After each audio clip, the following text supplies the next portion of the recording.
Hello friends, આજે આપણે બનાવીશું બાળકો માટે લંચ બોક્સ રેસીપી જે ખૂબ જ ઓછા સમયમાં બની જાય એવી છે અને જેનું નામ છે બ્રેડ ઉપમા.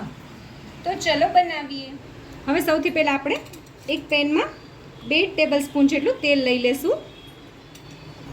હવે આપણે એમાં ½ ટીસ્પૂન જેટલી રાઈ એડ કરશું.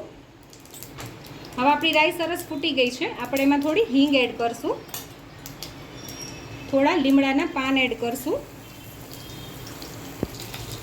થોડી ડુંગળીને મેં ઝીણી સમારીને લીધી છે અને એની જ સાથે મેં થોડા લીલા મરચાં બી સમારીને લીધા છે.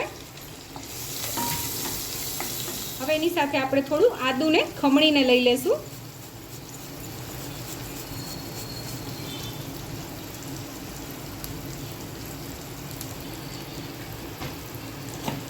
અને હવે આપણે આને એકદમ ગોલ્ડન બ્રાઉન નથી કરવાની. તમે જોઈ શકો છો ડુંગળી થોડી સરસ સતળાઈ ગઈ છે.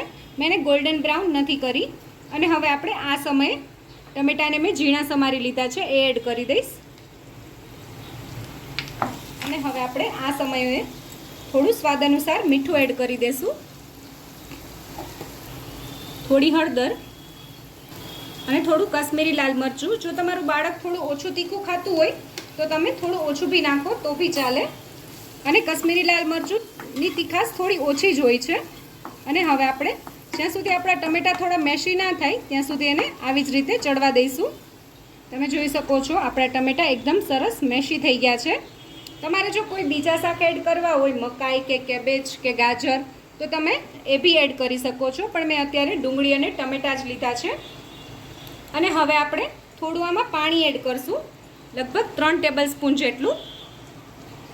અને હવે આપણે પાણીની સાથે 1 ટેબલસ્પૂન જેટલો ટોમેટો કેચઅપ એડ કરશું. બાળકોને ટોમેટો કેચઅપ તો ભાવતો જ હોય છે. અને હવે આપણે બધું સરસ મિક્સ કરી લેવાનું છે.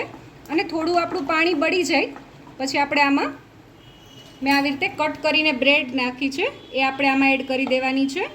અને મેં અત્યારે વ્હાઈટ બ્રેડ લીધી છે, તમે કોઈ બી બ્રેડ લઈ શકો છો. તમે જોઈ શકો છો પાણીનો ભાગ બહુ નથી રહ્યો, બસ ફક્ત આપણી બ્રેડ સરસ આ મસાલામાં એમાં કોટ થાય એટલો જ રહ્યો છે. અને હવે આપણે આ સમયે બ્રેડ એડ કરી દઈશું. અને તમારે આ રીતના જ ટુકડા કરી લેવાના બ્રેડના. હવે આપણે બ્રેડ એડ કરી દઈએ અને હવે આપણે બધું સરસ રીતે મિક્સ કરી લઈશું, જેથી કરીને આપણી બધી બ્રેડ સરસ મસાલાથી કોટ થઈ જાય. તમે જોઈ શકો છો એકદમ સરસ રીતે આપણી બ્રેડ કોટ થઈ ગઈ છે મસાલાથી. તમારે એ વાતનું ખાસ ધ્યાન રાખવાનું કે બ્રેડ સહેજ પણ વ્હાઈટ ન લાગવી જોઈએ. અને લાસ્ટમાં આપણે થોડી ઝીણી સમારેલી કોથમીર એડ કરી દઈશું. અને હવે પછી બધું મિક્સ કરીને આપણા બ્રેડ ઉપમાને સર્વ કરી લઈએ. તો તૈયાર છે આપણો બ્રેડ ઉપમા. જો તમને મારો આ વિડીયો ગમ્યો હોય તો મારા વિડીયોને લાઈક કરજો, શેર કરજો અને મારી ચેનલ કુકિંગ વિથ ઉમા પુરોહિતને સબસ્ક્રાઈબ કરજો, જેથી કરીને આવા નવા વિડીયો હું તમારી સાથે શેર કરી શકું.